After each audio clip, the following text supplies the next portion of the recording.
नमस्कार, राम राम। आप सभी विद्वान साथियों का स्वागत है, अभिनंदन है हमारे सनराइज शिक्षा समूह में। दोस्तों, हमेशा की तरह मैं आपके बीच हिंदी व्याकरण का जो अंतिम रूप हम पढ़ रहे थे संधि में विसर्ग संधि का जो आज उनको हम पूर्ण करेंगे। उनके बाद में मैं आपको विशेष जानकारी जो आगे के तथ्यों को लेकर के दूंगा। तो सबसे पहले समय का जाया नहीं करते हुए सीधे संधि के विसर्ग संधि पर चलते हैं। कल की मैं थोड़ी नॉर्मली चर्चा के माध्यम से बता दूं आपको। कल हमने सत्व संधि के 5 नियम पढ़े थे जो मूल भाषा की थी। उनके बारे में एगोस वर्णों का योग करवाया था।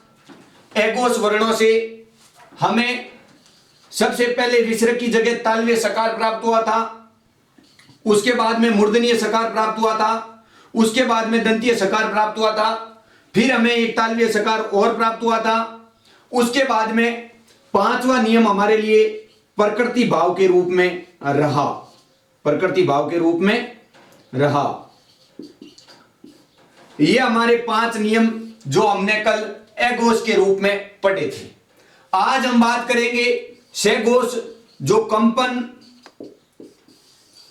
वर्ण है उनके बारे में चर्चा करेंगे। इधर वही रूप चलेगा, स्वर वाला, फिर विसर्ग, फिर योग,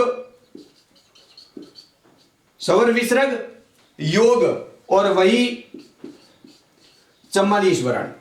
अब 44 तो कह नहीं सकते क्योंकि 13 वर्णों का हमने क्या करवा लिया, योग करवा लिया।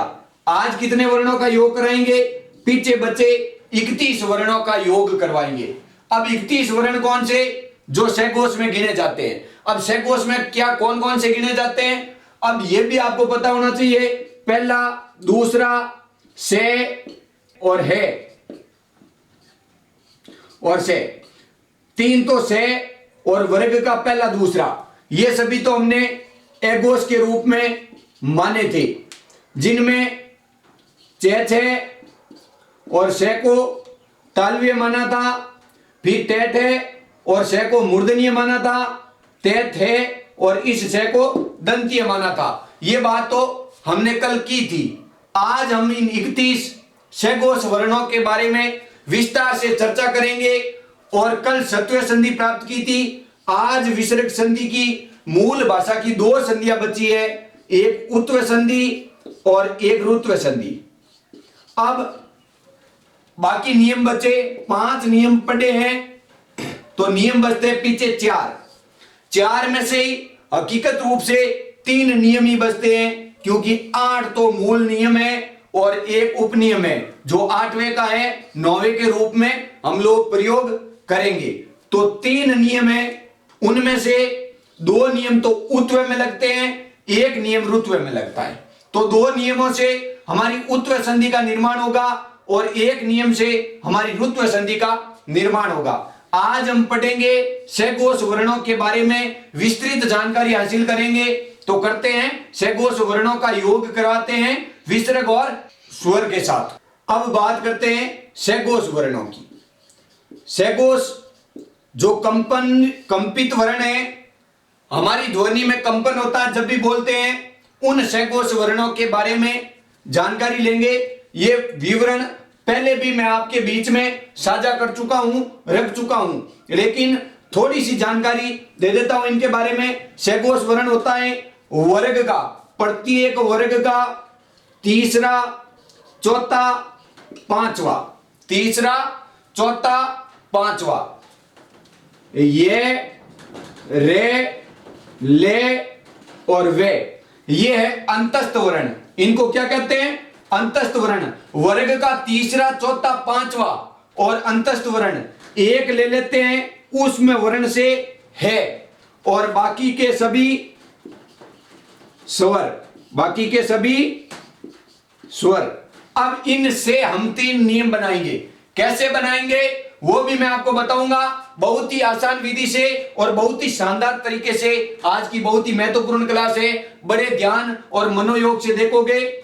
तीसरा, चौथा, पांचवा प्रत्येक वर्ग का, फिर बाद में अंतस्थ का ये, रे, ले और वे, ये चार अंतस्थ के लिए एक लिया हमने है ऊष्म वर्ण, और बाकी के सभी स्वर एघोष जिनको कंपित वर्ण के रूप में मानते हैं, जिनको बोलने के लिए हमारे मन में, एक हृदय में, आवाज में कंपन होता है और उसे कंपित वर्ण, सघोष वर्ण कहते हैं, और इनको सघोष में लिया गया है। इनकी संख्या हमने 31 बताई। अब हुई कैसे, इनको जोड़ते हैं। प्रत्येक वर्ग के 3 है, 5 वर्ग हैं तो 15 वर्ण होते हैं इनके। वर्ग के कितने वर्ण लिए गए? कुल 15 वर्ण लिए गए। उसके बाद में अंतस्थ कितने हैं? 4। उसमें कितना है? 1, तो कुल कितने हुए? 5। तो 5 वर्ण लिए गए अंतस्थ और उसमें से कितने लिए गए? 5, तो कुल कितने हुए? 20 वर्ण यहां हो गए। अब स्वर कितने होते हैं? 11। 20 + 11 कितने होते हैं? बराबर 31। कुल सघोष वर्णों की संख्या 31 हुई। अब आप समझ गए होंगे। अब बात करते हैं सघोष वर्णों के योग के माध्यम से और निकालते हैं अब छठा नियम। एक बार सघोष वर्णों को यहां लिख लेते हैं। सघोष वर्ण कौन कौन से हैं? सघोष में आता है तीसरा, चौथा, पांचवा, ये, रे, ले, वे और है, बाकी सभी स्वर।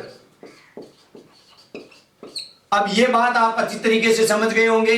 अब बात करते हैं छठे नियम की ओर, जो बहुत ही महत्वपूर्ण माना गया है।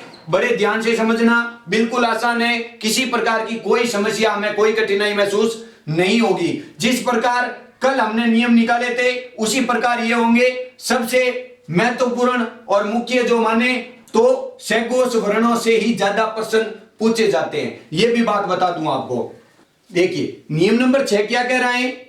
यदि इस साइड में स्वर होगा, विसर्ग होगा अंतिम वर्ण के रूप में प्रथम पद का, द्वितीय पद 31 सघोष को लिया गया जो आपके सामने अंकित किए गए। अब बात यह करते हैं कि हमें इन 31 में से कैसे पता चलेगा कि छठे नियम में डालना है। तो देखिए किस प्रकार से हम पता लगाएंगे कि सभी स्वर। अब यहां नियम 6 भी यही कह रहा है कि इस साइड में क्या होगा? स्वर होगा। पहला स्वर क्या है? ए। चलो ऐसे ही योग करवा लेते हैं। ऐसे योग करवाएंगे, ए के बाद में विसर्ग। अब यहां भी कह रहा है पहले स्वर को प्राथमिकता देंगे, तो यहां भी दूसरे पद में भी स्वर को ही प्राथमिकता देंगे। लेकिन ये ए कह रहा है मेरे सम्मान वाले के साथ में मैं योग पहली बार नहीं करूंगा, उसके बाद में कर सकता हूं पर पहली बार नहीं करूंगा। तो क्या होगा? इनके अलावा जो दूसरे वाले हैं उनको ले लेते हैं। ए को छोड़ करके, ए को छोड़कर कितने बचते हैं? 10 स्वरों का योग। ए को छोड़कर के कितने स्वरों का? 10 स्वरों का योग हो रहा है। तो 31 में से 10 जाएंगे, बाकी कितने बचे? 21। अब 21 स्वरों का योग करवाएंगे, 21 वर्णों का योग करवाएंगे बाद में। पहले करवाते हैं 10 स्वरों का योग। अब देखिए ए दिया हुआ है, फिर विसर्ग। ए किसका है? स्वर का। पहले ही कहा था इस साइड में स्वर ही आएगा, तो ये स्वर दिया हुआ है। उसके बाद में योग का चिन्ह, जिनको जोड़, समझौता, आप कुछ भी कह सकते हो। उसके बाद में ए नहीं आना चाहिए, बाकी 10 स्वर। ए के बाद में आ, ई, छोटा ऊ, दीर्घ ऊ, ए, आई, री, ओ, औ कुछ भी आ जाए, कोई किसी प्रकार की समस्या नहीं है। ऊ के बाद में री आता है, फिर ए आई आता है, फिर ओ औ आता है। अब देखिए ए के बाद में ए नहीं आना चाहिए, बाकी कोई भी स्वर आए तो बदलाव क्या होगा? ए को छोड़ करके दूसरे कोई भी स्वर, ई मान लो, दीर्घ ई मान लो, ऊ मान लो, कोई भी आ जाए, 10 में से कोई भी आ जाए, तो बदलाव क्या होगा? बदलाव कुछ नहीं होगा। इस विसर्ग का क्या होगा? लोप होगा। क्या होगा? लोप। लोप का मतलब रिमूव होगा, वह हट जाएगा। अब देखिए कैसे रिमूव होगा, कैसे हटेगा। अब इनके बारे में उदाहरण के माध्यम से समझेंगे। मैं आपको उदाहरण देके बता देता हूं। उदाहरण क्या है, मान लो दे दिया जाए अतएव, एक ये आते हुए और एक दिया हुआ होता है अतएव। अब ये अगर उदाहरण दे दिया जाए तो ये स्वर संधि में चला जाएगा और वर्धी संधि के रूप में माना जाएगा। ये वर्धी संधि का है, लेकिन इस प्रकार से अतएव दिया हुआ हो तो विसर्ग का किस प्रकार लोप होगा और किस प्रकार से विसर्ग संधि बनेगी, ये देखते हैं। एक और उदाहरण ले लो, ततेव। आप अपने योग से कोई भी उदाहरण लेकर के देख सकते हो। मानो अतएव और ततेव के उदाहरण के माध्यम से समझेंगे। आप ततेव का देख लीजिए क्या होता है, ते ते। अब इनको स्वर रहित करेंगे तो क्या प्राप्त होगा, ए। क्या प्राप्त होगा, ए की मात्रा मिल रही है और हमें ए ही चाहिए। क्या चाहिए, ए ही चाहिए। तो चलिए इसको ए मान लिया और ये स्वर रहित होते ही इसमें क्या आ गया, ए आ गया। अब इसमें इस व्यंजन को स्वर के साथ मिलाने पर पूर्ण रूप से पूरा हो गया। अब इसमें ए है। अब ये मान लो, अब इसके बाद में क्या होगा, इसके बाद में विसर्ग। क्या होगा, विसर्ग। फिर करवाएंगे योग। क्या करवाएंगे, योग करवाएंगे। योग करवा के ए को छोड़ करके कोई, मान लो एव आ गया। क्या आ गया, एव आ गया। अब ये ए को छोड़ करके, ए तो नहीं है ना, बाकी वाले 10 स्वरों में से है और 10 स्वरों में से मिल गया, इधर मिल रहा हमें ए, तो विसर्ग का क्या होगा, लोप होगा और यहां विसर्ग का लोप हो गया। पूर्ण रूप से प्राप्त करते समय क्या करना है, तत् विसर्ग का क्या करना, लोप, और एव का एव। इस प्रकार से हमें पूर्ण रूप से मिल जाएगा। इसको भी आप ले सकते हो, लेकिन इस प्रकार के अगर आ जाए आपके सामने तो आप इसे क्या मानोगे, स्वर संधि की वर्धी संधि। यह भी आप जानते हो।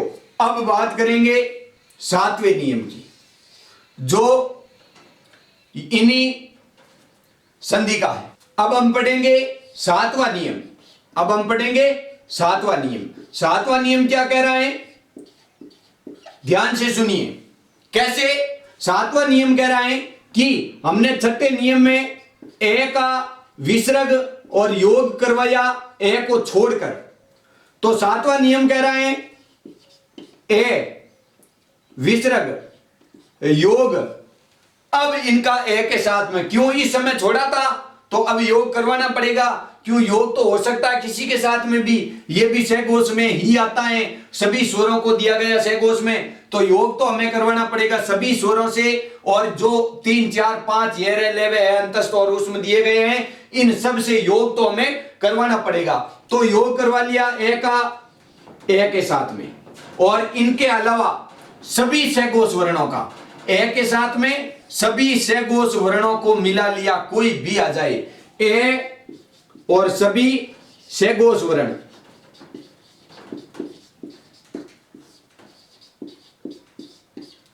ए भी आना चाहिए। इस नियम में था ए के बिना, ए के बिना। ये उत्व संधि के नियम है।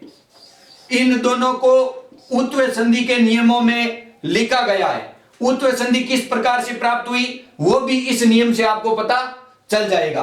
कैसे, अब ए का ए से भी योग हो सकता है और बाकी सभी सहघोष वर्णों से भी योग हो सकता है। अब इनमें बदलाव क्या होगा, जब इन दोनों में योग होगा, ए और विसर्ग का ए या अन्य सभी स्वरों से जब योग होगा तब इनमें बदलाव क्या होगा। अब आप जानते ही हो, ये प्रथम पद है, अंतिम वर्ण है, इनसे पहले स्वर है और ये सभी सहघोष है। अब सहघोष वर्णों का योग हो रहा है, पहले में ए का नहीं हुआ, दूसरे में ए का भी हो रहा है और साथ में सभी सहघोष वर्ण भी है। अब इनमें बदलाव क्या होगा, तो बदलाव की बात करें तो सुने, इस विसर्ग की जगह अगर ए का इनके इन विसर्ग से और इन ए से योग करवाएंगे या सभी अन्य वर्णों से योग करवाएंगे तो हमें किन की प्राप्ति होगी? ऊ की प्राप्ति होगी। किन की होगी? ऊ की प्राप्ति होगी। इनकी जगह क्या आदेश होगा? ऊ का आदेश होगा। अब देखिए ऊ का आदेश होगा तो ए योग ऊ जुड़ेंगे। क्यों? इन सभी का जैसे ही इनके साथ में योग करेंगे तो बनेगा क्या? ऊ बनेगा। तो ऊ का योग करवा के ही लिखेंगे ना, ऊ लिखा जाएगा ना उस शब्द में, तो ऊ का निर्माण, ऊ को साथ में जोड़ेंगे तो ऊ को साथ में जोड़ा तो हमें प्राप्त किया हुआ ओ प्राप्त हुआ, जो किन की ओर हमारा ध्यान इंगित कर रहा है? आपने पढ़ा होगा स्वर संधि को, ए योग ऊ मिलकर के, स्वर संधि में गुण संधि को पढ़ा होगा, ए योग ऊ मिलकर के करो 2 × 2 4। अब ऊ के बाद में चौथा देखो बड़ा ऊ, फिर बाद में री, ए आई ओ। अब ऊ के बाद में गिनो 1 2 3 4। तो ये किसका मिल रहा है? गुण संधि का।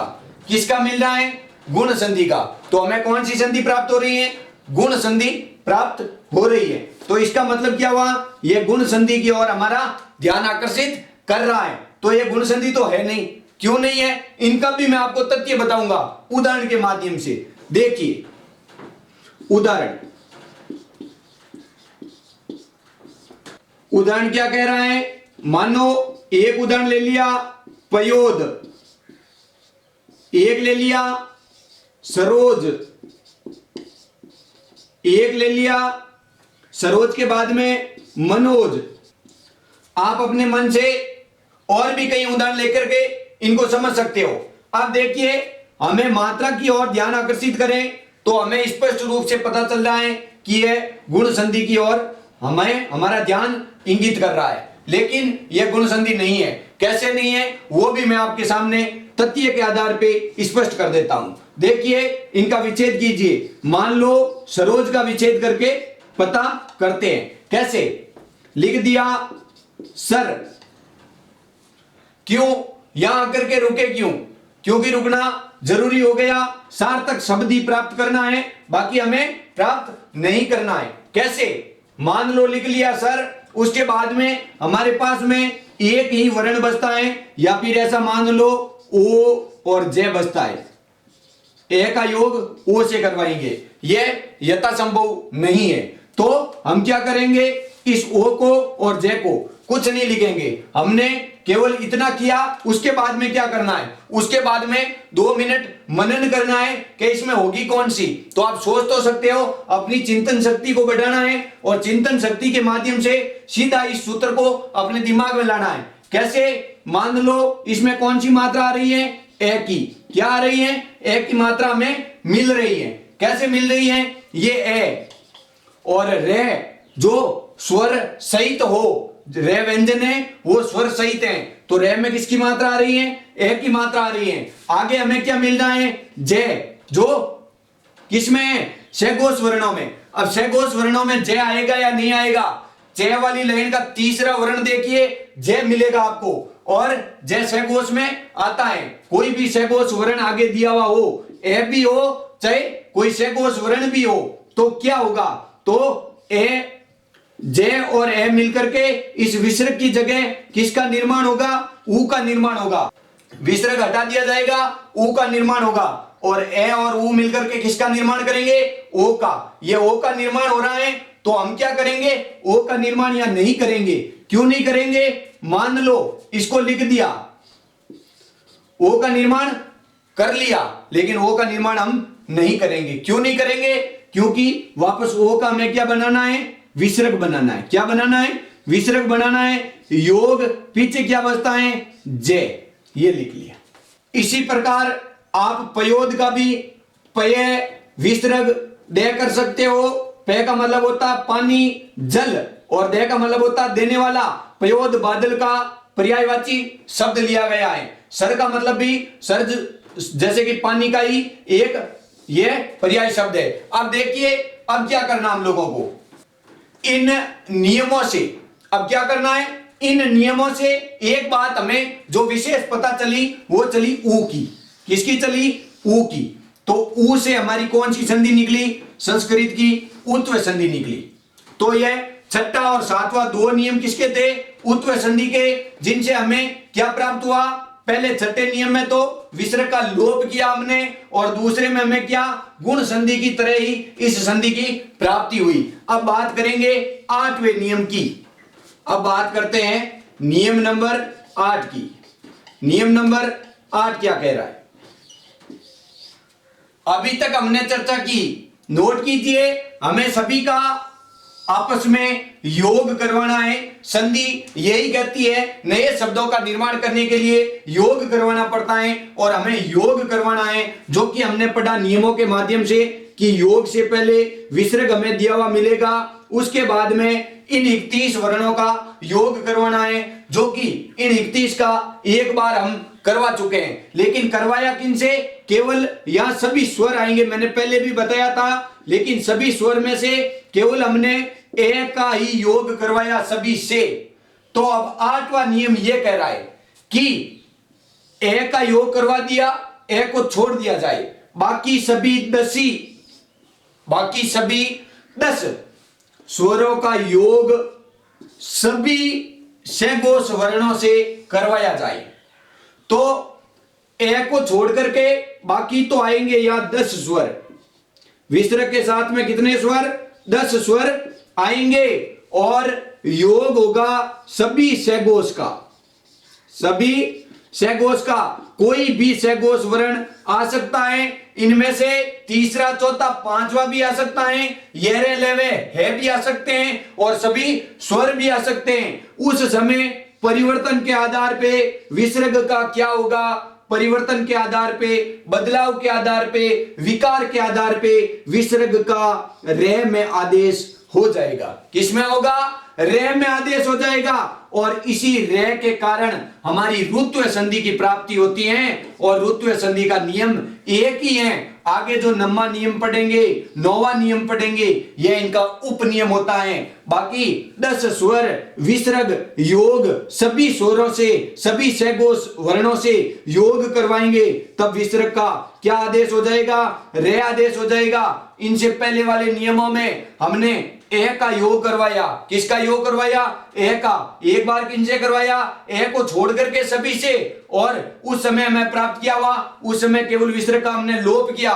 फिर ए का योग करवाया, उस समय ए के अलावा सभी से पहले करवाया, फिर ए का करवाया, ए के साथ में बाकी सभी अन्य जो भी थे इन सभी से, और उनके साथ में योग करवाया। तब हमें क्या प्राप्त हुआ? ऊ प्राप्त हुआ। विसर्ग की जगह क्या प्राप्त हुआ? ऊ प्राप्त हुआ। वे दो नियम तो थे उत्व संधि के, इस ऊ से ही उत्व संधि निकली थी। और ये जो 8वां नियम है वो एक ही नियम है रुत्व संधि का, और हमें रे प्राप्त हो रहा है। अब आप समझ गए होंगे।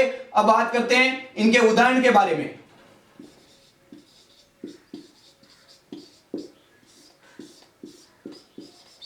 उदाहरण लेते हैं। मान लो आशीर्वाद, निराशा, निर्धन या निर्जन। आप अपने हिसाब से कोई भी उदाहरण लेकर के कर सकते हो।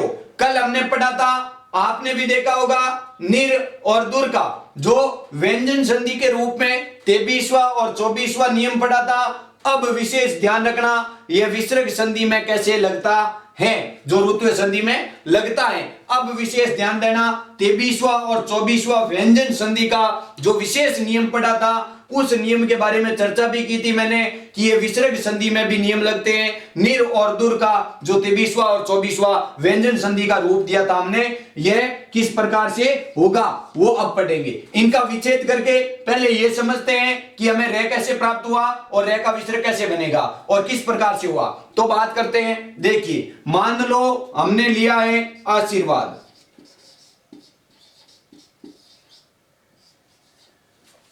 आशीर्वाद शब्द से किस प्रकार यह आशीर्वाद शब्द बना? संधि के माध्यम से।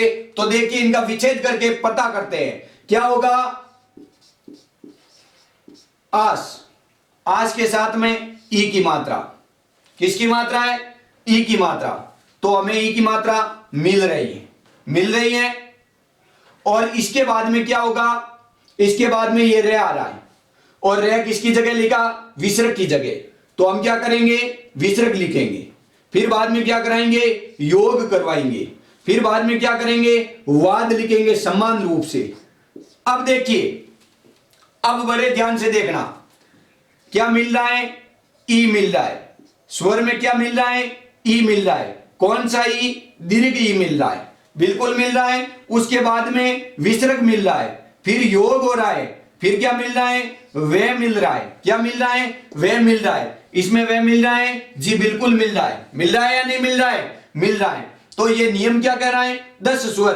कौन सा स्वर छोटा था, ए छोटा था। इसमें ए नहीं, हमें ई प्राप्त हो रहा है। उसके बाद में क्या प्राप्त हो रहा है, विसर्ग प्राप्त हो रहा है, जी विसर्ग प्राप्त हो रहा है। उसके बाद में क्या हो रहा है, योग हो रहा है, जी हमारे यहां भी योग हो रहा है। उसके बाद में सभी सहघोष हम तय कर लेते हैं। सभी सहघोष देखने पर हमें वे की प्राप्ति इसमें मिल जाती है और इसमें भी वे की प्राप्ति होती है। तो नियम क्या कह रहा है, विसर्ग की जगह क्या आदेश करना है, रे आदेश करना है। तो इनको मिलाते हैं वापस, आ और सी समान रूप से लिख लिया। अब विसर्ग को हटाएंगे, रे को जोड़ेंगे, विसर्ग को हटाएंगे, रे को जोड़ेंगे। रे को ऊपर क्यों लिखा, तो यह भी बात मैंने आपको बताई थी जिस समय, अगर अभी भी पता नहीं चली तो आप पीछे वाले वीडियो में जाकर के देख सकते हैं। रे के रैप वर्ण 4 प्रकार बताए थे, सिर पे चढ़े, अधूरे, पांव में पड़े, पूरे। और यह विसर्ग वाला रे है जो हमारे लिए स्वर रहित है, आधा है, अधूरा है। और अधूरा रे हमेशा वर्ण के ऊपर ही जाता है, पांव में मतलब नीचे लिखने पर यह पूरा हो जाता है, जिनकी वजह से इनको ऊपर लिखा।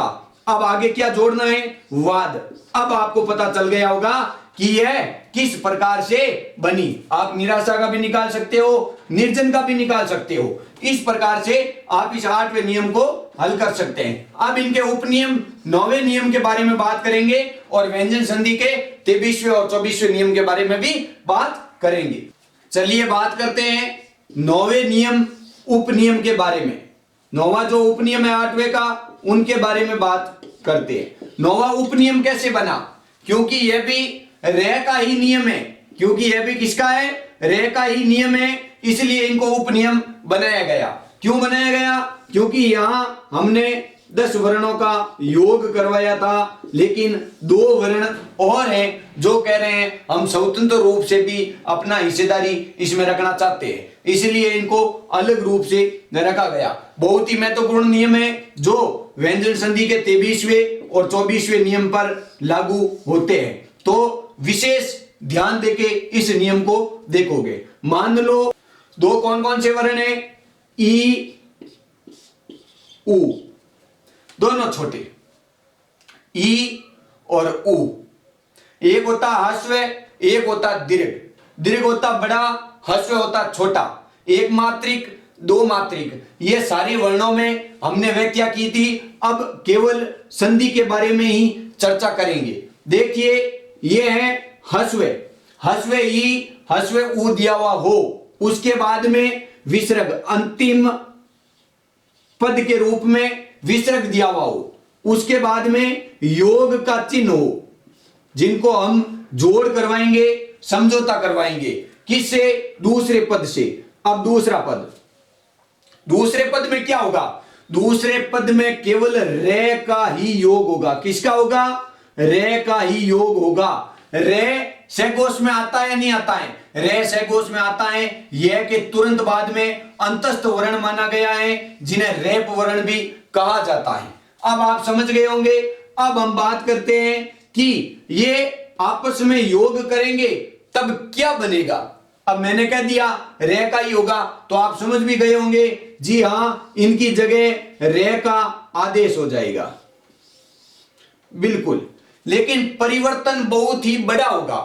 अब रे का आदेश हो गया, अब कौन सा परिवर्तन होगा, परिवर्तन यह होगा कि एक तो विसर्ग की जगह ये रे का आदेश हम कर रहे हैं, एक रे आगे दिया हुआ हमें मिल रहा है, तो रे कितने मिल रहे हैं, 2 रे। तो एक रे का लोप करना, चाहे इसका करो चाहे इसका करो, एक रे का क्या करना है, लोप करना है। एक रे का लोप करने के बाद में इनके भी जहन में एक प्रश्न आता है, इनके जहन में क्या प्रश्न आता है? ये कह रहे हैं आप अपने हिसाब से टारगेट बना के अपना अलग अलग बातें करके एक हट रहा है एक आ रहा है और अपने हिसाब से काम कर रहे हो, तो हम भी इतने छोटे नहीं हैं, हम भी इतने छोटे नहीं हैं, हम भी अपने स्थान पर बड़े बनेंगे और ये भी अपनी जगह पे क्या बन जाएंगे? बड़े बन जाएंगे, इनका भी प्रमोशन हो जाएगा। अब आप शायद मेरे हिसाब से मेरी बात को समझ पाए होंगे। ई और ई के ऊ क्या हो जाएंगे? अपना दीर्घ रूप, हस्व से दीर्घ रूप ले लेंगे, मतलब ये बड़े हो जाएंगे छोटे से। और दो रह होने के कारण एक रह का क्या हो जाएगा? लोप हो जाएगा। कैसे? उदाहरण के माध्यम से। उदाहरण वो समान ही लेंगे जो व्यंजन संधि में हमने पढ़े थे 23वें और 24वें में। कौन सा? निरो, दूरव, बस दो ही नियमों से हम समझ जाएंगे। और भी उदाहरण तो आप ले सकते हो, लेकिन दो नियमों से समझ जाएंगे। कैसे? दोनों उदाहरणों के माध्यम से समझिए। मान लो हमें दे दिया गया है नी का क्या करना है? छोटा। क्यों? विच्छेद कर रहे हैं और विच्छेद के समय इनकी मात्राएं कैसी थी? छोटी थी। अब आप समझ रहे होंगे मेरी बात को। नी को क्या कर लिया? छोटा कर लिया। छोटा करने के बाद में हम इस विसर्ग के स्थान पे क्या कर लेंगे? क्या कर लेंगे? रह कर लेंगे। लेकिन एक रह को क्या करना है? हटाना है। एक रह को क्या करना है? हटाना है। तो विसर्ग का विसर्ग लगा दिया। क्यों लगा दिया? विसर्ग का विसर्ग इसलिए लगाया कि हमें रह का भी निर्माण नहीं करना। क्यों नहीं करना? क्योंकि हम कर रहे हैं विच्छेद। क्या कर रहे हैं? विच्छेद कर रहे हैं। तो विच्छेद में विसर्ग का विसर्ग वापस लिख दिया। फिर क्या करना है? फिर हमें इनके स्थान पे मान लो रह लिखना है। क्यों? किसका करवाना निर्माण? रह का। रह लिख दिया, फिर वह लिख दिया। अब देखिए जी क्या होता है, ध्यानपूर्वक। रह दिया हुआ है, ई की मात्रा दी हुई है, हमें पूछा गया था छोटी ई हमें मिल गई।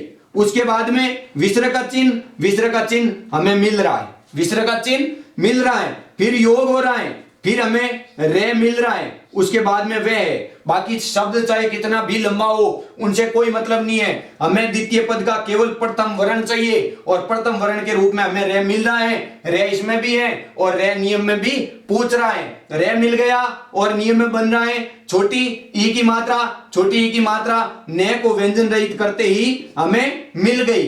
तो अब आप समझ गए होंगे इसमें ये क्या कह रहा है।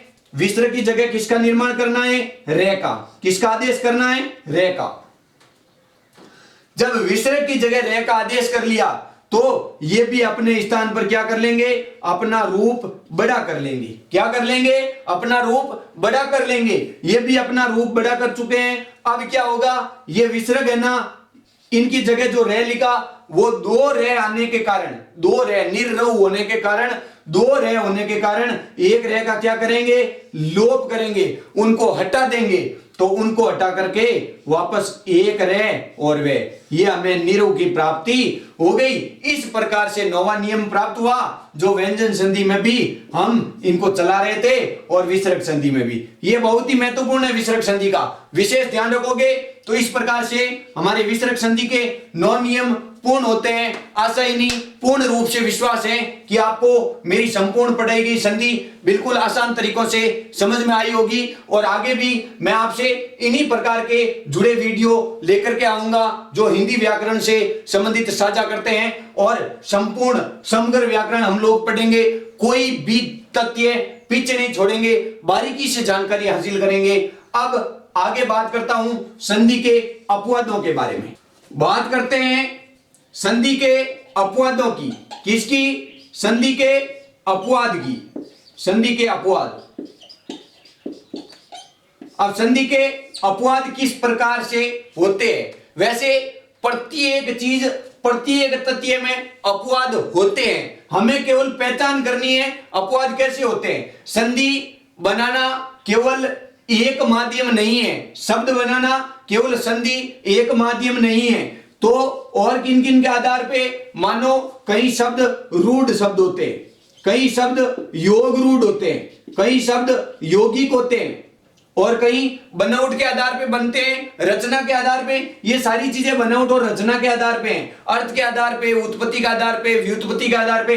ये सारी बातें हम जब शब्द पढ़ेंगे उस समय इनसे जस्ट अगले वाला वर्ण नामक, मतलब जो बिंदु हमने जो तथ्य शुरू किया था उनका आज लास्ट जो तथ्य पढ़ा रहा हूं वही है। उसके बाद में वर्णों का जिक्र कम हो जाएगा। क्यों? क्योंकि वर्णों से हम शब्द की ओर चले जाएंगे और शब्दों के निर्माण के बाद में शब्दों के साथ साथ में शब्द पढ़ेंगे, जो उत्पत्ति, व्युत्पत्ति, योग रूढ़, ये सारी बातें हम पढ़ेंगे। अर्थ के आधार पे, बनावट के आधार पे, सार्थक, निर्थक, किस प्रकार से संज्ञा, सर्वनाम, विशेषण, वो सारी बातें आ जाएगी। अब प्रत्येक बिंदु को एक एक से जोड़कर पढ़ेंगे, लेकिन हमें केवल आज अपवाद के बारे में बात करनी है, अपवाद का पता लगाना है। तो देखिए किस प्रकार से अपवाद का हम लोग पता लगाएंगे। तो देखो मैं आपके सामने कुछ शब्द लिख देता हूं। मान लो मैंने लिख दिया प्रौढ़, एक लिख दिया मैंने स्वेर। अब इन दोनों शब्दों को अगर ध्यान से देखोगे कि इन दोनों में कौन सी संधि आपको नजर आएगी, तो उस समय हम संधि पूर्ण रूप से पढ़ चुके हैं। आप पढ़ चुके हो पूर्ण रूप से संधि। अगर हकीकत नजरों से देखें तो मैंने बताया था जो डबल मात्रा की संधि होती हैं जिन्हें हम वर्धी संधि के रूप में मानते हैं। अगर सही देखें तो हमें वर्धी संधि इसमें भी मिलती है और इसमें भी मिलती है, लेकिन जब विच्छेद करेंगे उस समय यह बिल्कुल हमें अलग दिशा में ले जाएगी। कैसे? इनका विच्छेद करके भी देखिए। पर योग ऊड, सौ योग इर।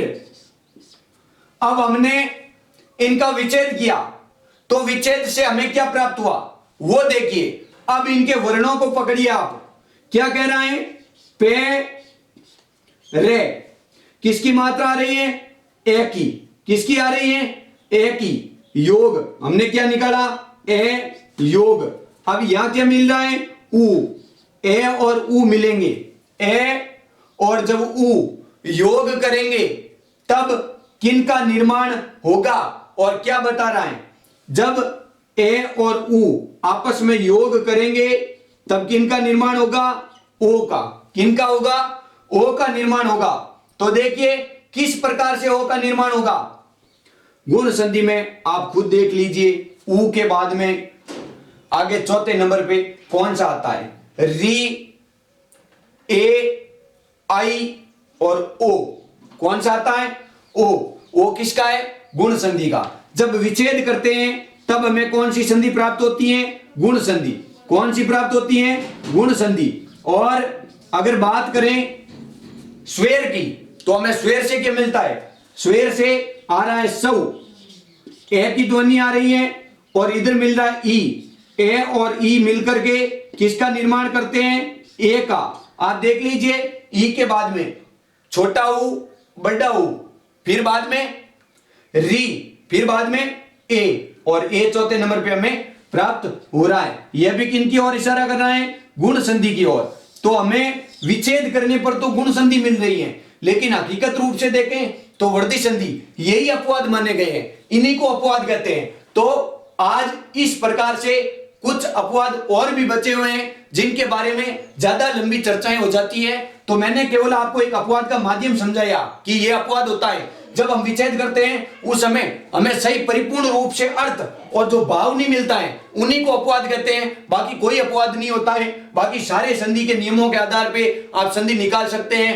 अब अगर आपने हमारे सारे वीडियो नहीं देखे हैं तो आप पूर्ण रूप से एक बार सभी वीडियो देख लें, ताकि आपको आराम से किसी प्रकार की बिना कोई दुविधा के सारे वर्ण और संधि, भाषा, हिंदी, व्याकरण, लिपि, ये सारी बातें समझ में आ जाएगी, जिनकी वजह से आपके लिए संधि बहुत ही आसान हो जाएगी। और आगे इनके बाद में जो चर्चा करेंगे वो शब्द के बारे में करेंगे।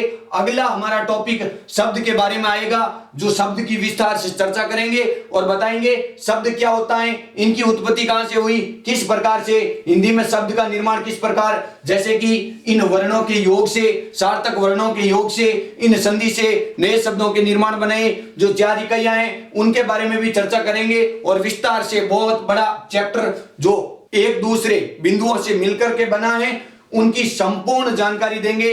तब तक के लिए बने रहिए हमारे साथ। आपका विश्वास ही हमारी दृढ़ता को बढ़ाता है और हमारे शिक्षा समूह का मनोबल बढ़ाता है, जिनकी वजह से हम आगे से आपको नए से नए और इनसे भी जुझारू बड़े अच्छे शानदार ढंग से और अलग ही शैली में आप वीडियो मिलेंगे, जिनको आप देख करके लाभ प्रदान करें, अपनी अध्ययन शैली को सरल बनाएं। तब तक के लिए धन्यवाद। राम राम। आप सभी का आभार। मिलते हैं अगले वीडियो शब्द विचार के बारे में।